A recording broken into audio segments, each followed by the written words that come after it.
విశాఖ జిల్లా ఆనందపురం వద్ద రోడ్డు ప్రమాదం జరిగింది. ఈ యాక్సిడెంట్ లో ఢీ డాన్సర్ పండుకు తీవ్ర గాయాలయ్యాయి. తగరపు వలసలోని ఓ ఈవెంట్ లో పాల్గొని తిరిగి వస్తూ ఉండగా ఆనందపురం రోడ్డు పక్కన వాహనాన్ని ఆపి బయటకొచ్చాడు పండు. అదే సమయంలో వెనుక నుంచి వేగంగా వచ్చిన బొలెరో వాహనం పండు నిలిపి ఉన్న వాహనం వెనుక వైపున బలంగా ఢీకొట్టింది. ఈ ప్రమాదంలో వాహనం వెనుక ఉన్న పండు 2 కాళ్లకు గాయాలయ్యాయి.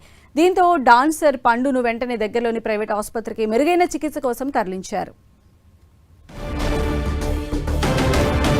సో మరిన్ని అప్డేట్స్ మా ప్రతినిధి జార్జ్ అందిస్తారు. జార్జ్, ప్రెసెంట్ పండు కండిషన్ ఎలా ఉంది, ఏమైనా వివరాలు తెలుసాయా? ప్రస్తుతం పండుకి ప్రైవేట్ హాస్పిటల్లో చికిత్స అందిస్తున్నారు. 2 కాళ్లకు తీవ్ర గాయాలు అవడంతో వాటికి ఆపరేషన్ చేయాలంటూ కూడా వైద్యులు చెప్పడం జరిగింది. అయితే ఇప్పటికే పండును చూసేందుకు తోటి డాన్సర్లు సైతం కూడా హాస్పిటల్ వద్దకు చేరుకుంటున్నారు. నిన్న తగరపల్స్లో అమ్మవారి ఈవెంట్ కు వెళ్లిన ఈ డాన్స్ గ్రూప్ అంతా కూడా వెళ్లిన తరువాత 1:30 ప్రాంతంలో తిరిగి వస్తూ ఉన్నారు. ఆ సమయంలో ఆనందపురం వద్ద రోడ్డు పక్కకి ఆ డాన్స్ గ్రూప్ లో ఒకరికి వామిటింగ్స్ వస్తున్నాయన్న నేపథ్యంలో ఒకరు కారు పక్కకు తీసి ఆపడం జరిగింది. ఆ సమయంలోనే పండు కూడా వాహనం దిగి కారు వెనక వైపు నుంచున్నాడు. అదే సమయంలో అతివేగంగా వచ్చినటువంటి బొలెరో వాహనం ఒక్కసారిగా బలంగా పండుని ఢీకొంది. ఆ సమయంలో ఒక్కసారిగా పండు సైతం కూడా కింద కుప్పకూలిపోయాడు. వెంటనే హుటాహుటిన అతన్ని హాస్పిటల్ కి అయితే తరలించడం జరిగింది. ఆ డాన్స్ ట్రూప్ లో ఉన్న మరో ఇద్దరికి కూడా స్వల్ప గాయాలైతే అయ్యాయి. ప్రస్తుతం వాళ్ళిద్దరి పరిస్థితి మెరుగ్గా ఉన్నప్పటికీ కూడా పండు పరిస్థితి మాత్రం కాస్త ఆపరేషన్ చేయాలంటూ కూడా వైద్యులు చెప్తూ ఉన్నారు.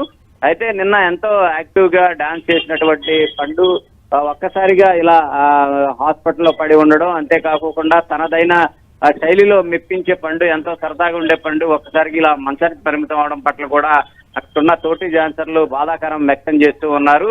ఎందుకంటే నిన్న ఈవెంట్ లో సైతం కూడా చాలా జోష్గా తనదైన శైలిలో అందరినీ నవ్విస్తూ మెప్పిస్తూ తన నృత్యాలతో సైతం కూడా అందరినీ ఆకట్టుకున్నారు. కానీ అనుకోని రీతిగా నిన్న రాత్రి ఈ ప్రమాదం జరగడం కూడా అక్కడ ఉన్న డాన్సర్లతో పాటు ఇటు పండు అభిమానులకు సైతం కూడా దిగ్భ్రాంతికి గురి చేసింది. ఎందుకంటే పండు చూసుకున్నట్లయితే కనుక ఎప్పుడూ కూడా ఎంతో యాక్టివ్ గా ఉంటాడు. అంతేకాకుండా పాటలకు సైతం కూడా తనదైన శైలిలో కొరియోగ్రఫీ చేస్తూ ఉంటాడు. అలాంటి సమయంలో నిన్న సైతం కూడా ఈవెంట్ కి వెళ్లి తనదైన శైలిలో సైతం కూడా నృత్యాలు చేయడం జరిగింది. ఎంతో హ్యాపీగా ఈవెంట్ ను ముగించుకుని వస్తూ ఉన్న సమయంలో ఒకసారిగా ఈ ప్రమాదం చోటు చేసుకున్న నేపథ్యంలో పండు 2 కాళ్లకు సైతం కూడా తీవ్రంగా గాయాలయ్యాయి. ప్రస్తుతం అతను నడవలేని పరిస్థితుల్లో ఉన్న నేపథ్యంలో అతనికి ఆపరేషన్ చేసిన తర్వాత ఇంటికి పంపించే అవకాశం అయితే కనిపిస్తూ ఉంది. ప్రస్తుతానికైతే మాట్లాడుతున్నప్పటికీ ఈ గాయాలు మాత్రం, ఎందుకంటే 2 కాళ్లకు సైతం కూడా బలంగా గాయాలు కావడంతో వాటిని ఆపరేషన్ చేసిన తర్వాతే ఏ విషయం అనేది వైద్యులు అనేది తెలిపే అవకాశం కనిపిస్తూ ఉంది. Okay, right George.